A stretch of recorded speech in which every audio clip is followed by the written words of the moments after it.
নমস্কার বন্ধুরা, লক্ষ্মীর হেসেলে তোমাদের স্বাগত।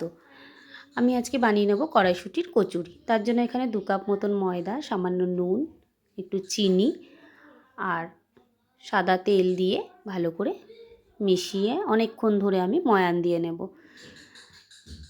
তারপরে এরকম পর্যায়ে এসে যাওয়ার পর আমি নর্মাল জল দিয়ে অল্প অল্প করে জল দিয়ে একটা ডো তৈরি করে নেব।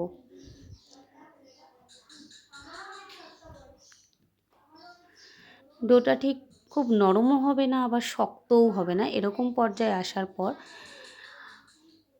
আমি ওপর থেকে একটু সাদা তেল লাগিয়ে একটা পাত্র দিয়ে আমি ঢেকে রেখে দেব। তারপর একটা মিক্সচার জারে একটু আদা আর 4-5টা লঙ্কা দিয়ে আমি পেস্ট করে নেব। একটা কড়াই বসিয়ে নেব, তাতে কিছুটা সাদা তেল দিয়ে হিং ফোড়ন দিলাম, দিয়ে আগে থেকে বেটে রাখা মশলাটা দিয়ে একটু নাড়িয়ে চাড়িয়ে ভালো করে কষিয়ে নেব। কিছুটা কষানোর পর আমি আগে থেকে 500 গ্রাম মতন কড়াইশুঁটি বেটে রেখেছিলাম, কাঁচা কড়াইশুঁটি, সেই কড়াইশুঁটিটা দিয়ে একটু নাড়িয়ে চাড়িয়ে কষিয়ে নেব।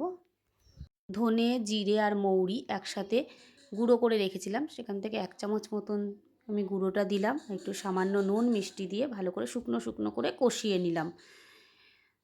তারপরে ময়দা থেকে আমি লুচির থেকে একটু বড় বড় সাইজের একটু লেচি কেটে নিলাম। লেচিগুলোকে গোল গোল করে নিয়ে যে পুরটা তৈরি করেছিলাম, লেচিগুলোকে আমি এরকম বাটির শেপ দিয়ে তার মধ্যে ওই পুরগুলো ভরে দিয়ে মুখটা ভালো করে সিল করে দেব। ভালো করে সিল না করলে না, যখন তেলে ভাজবো তো তখন বেরিয়ে যাবে, এই জন্য ভালো করে মুখটা সিল করে নিলাম।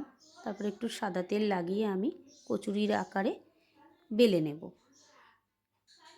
বেলে নিয়ে ওদিকে আমি একটা কড়াই বসিয়ে দেব, তাতে কিছুটা সাদা তেল দিয়ে বেশ হাই ফ্লেমে গরম হতে দেব। তেলটা বেশ গরম হয়ে গেলে ওই পর্যায়ে আমি দিয়ে দিচ্ছি একে একে কচুরিগুলো। এই সময় আমি একটু হাই ফ্লেমেই ভেজেছি।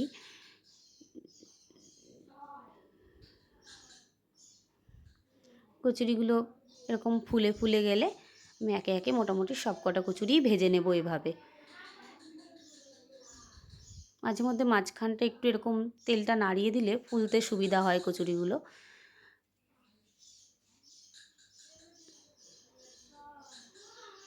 এক পাশ হয়ে গেছে, তাই আমি আর এক পাশ আবার একটু উল্টিয়ে দিলাম, যাতে ওপাশটা ভালোভাবে হয়ে যায়। একে একে আমার কচুরিগুলো সব ভাজা কমপ্লিট। তোমাদের কেমন লাগলো জানিও, ভালো লাগলে কমেন্ট করো, সাবস্ক্রাইব করে দিও।